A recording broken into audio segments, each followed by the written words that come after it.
before I begin this prediction, don't forget you can see the fight exclusive to Bayloric TV on September the 10th, which is a Tuesday evening at 7:30 p.m, which is on BayloricWorldwide.com. You go there, click on TV channel when you get to the website, and it'll take you straight through for the TV channel, and you'll be able to see Lewison versus Dallas exclusively again to Bayloric TV, and all the rest of the fights on the Brawl in the Hall bill, which is from Goodwin Promotions fights on the Saturday night, which is September the 7th. We'll be showing the fights there. The best of the action will be showing on Tuesday night. So, we've got that out of the way. Now we can get on with the prediction.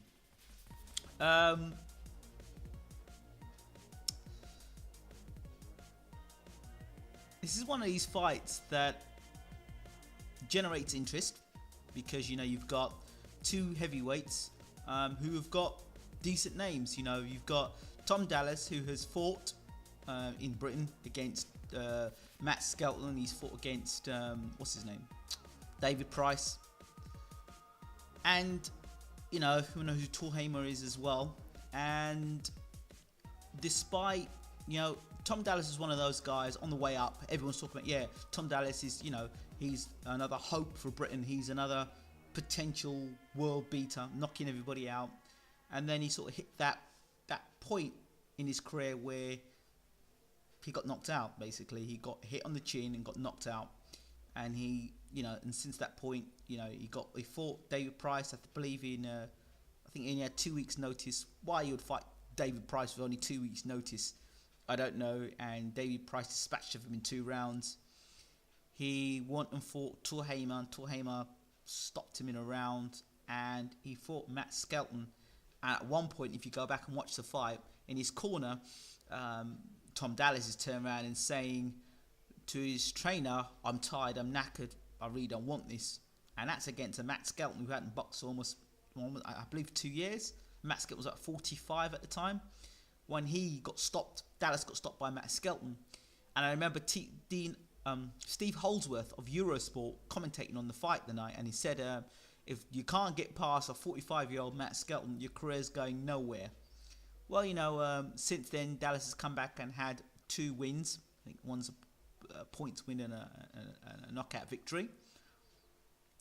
But, you know, what do we know about Dallas? Dallas, he's tall. He's 6'6", I believe. But for a tall man, he doesn't fight tall. He doesn't use his jab. You know, you expect tall guys, 6'6", to be able to have long arms, long reach, use the jab, and keep guys on the outside. No, Dallas seems to want to have a tear-up. All the fights I've seen Dallas in, he seems to want to have a tear-up. And not only do he like to have a tear-up, he allows guys that are much shorter than him to get on the inside and basically clout him. He's very open to the wigging right hands.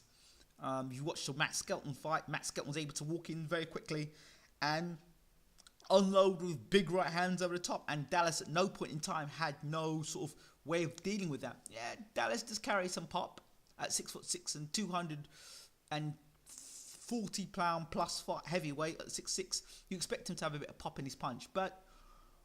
And I'm not knocking or running Tom Dallas down. I don't know Tom Dallas, and I've got no reason to have a grievance against him. But he doesn't, when he throws a jab, he doesn't ram the jab home. He sort of pops the jab and leaves it out there. And it's a fundamental mistake when you pop the jab and you pop it out and you leave your hand out there to dry. And you're very vulnerable to getting caught over the top with right hands. And you'll see Dallas, he doesn't ram a jab home. When he rams a jab, stamp his authority of the jab and cover his. You know, he doesn't throw the jab like that. He throws a jab like that. If you look at Dallas, he pops the jab like that.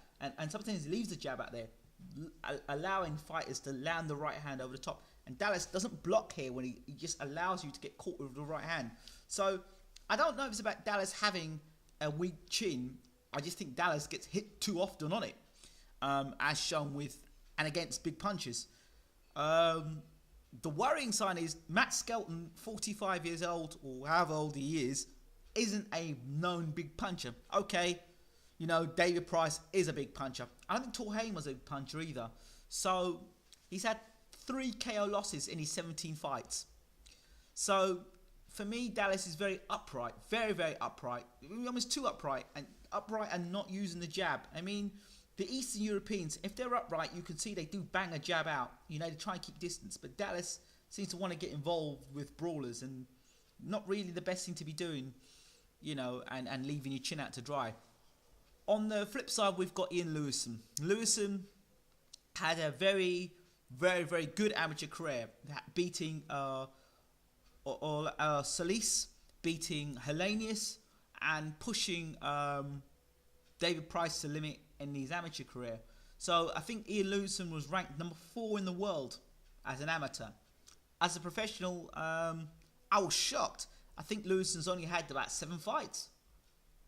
7 fights, and he's lost 2 of them, but he's lost those 2 fights on points. Worryingly for Dallas, Lewison can punch.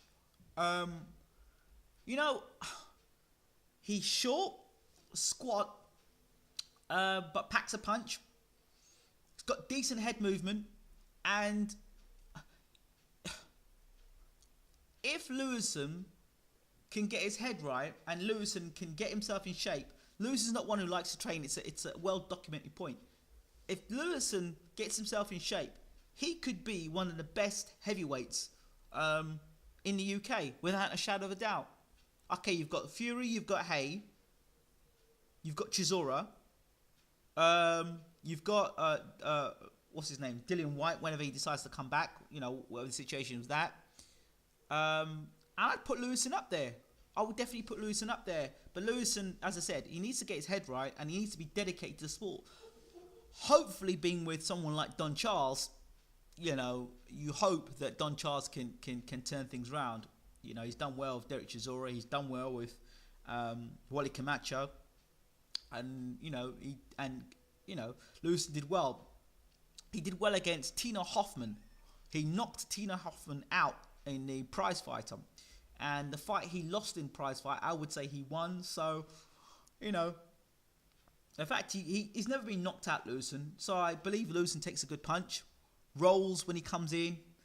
He's got good head movement, nice fast hands, like a mini Mike Tyson. Maybe not as fast as Tyson or the body movement of Tyson, but certainly has the Tyson-esque look and sort of about him with Lewison. And I really think that he could be a force in the heavyweight division. I really do, because you know, guys with low center of gravity against the taller fighters, if they're not very good with the jab, they cannot fight on the inside.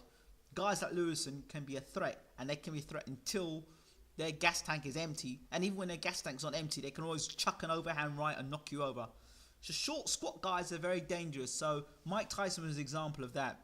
So it's much harder to punch down than it is to punch up, you know.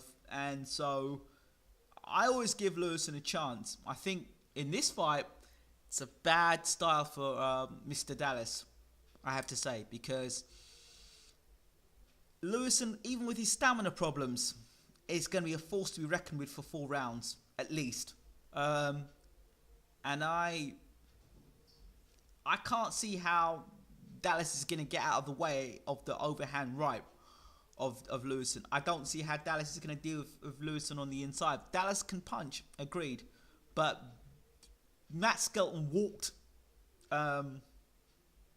Dallas to the ropes. In fact, a lot of the fights I've seen Dallas, he gets walked to the ropes, and I see Lewison doing the same thing. And Lewison is talking a lot. He's doing a lot of talking for this fight, which I think he has to, and I think he's going to put on a destructive performance against Dallas. Look to see Lewison slip inside of Dallas's lazy left jab and throwing big right hands over the top. This will be a war from the round 1. Believe me, Lewison's not going to stick around and look at Dallas. He's going to go right out there, knowing that Dallas has been stopped 3 times, and look to inflict a 4th stoppage on Dallas. Now, how do I see Dallas win it? How can Dallas win this fight if I want to give Dallas a chance? Well, Dallas has to do what he doesn't normally do in fights. He's got to box tall, use his jab, and keep Lewison on the outside. Pick him off the jab, hit him with hard right hands and uppercuts as Lewison comes inside. And tie him up when he's on the inside and don't allow Lewison to work. And watch out for Lewison's right hand over the top. That's how Dallas beats Lewison. But that's not going to happen, I'm afraid to say. I say Lewison wins this fight inside 4 rounds in a real brawl. It will be a brawl in the hall. Dallas will come forward. Lewison will come forward. Dallas will leave his chin exposed, and Lewison will quite happily take it off for him.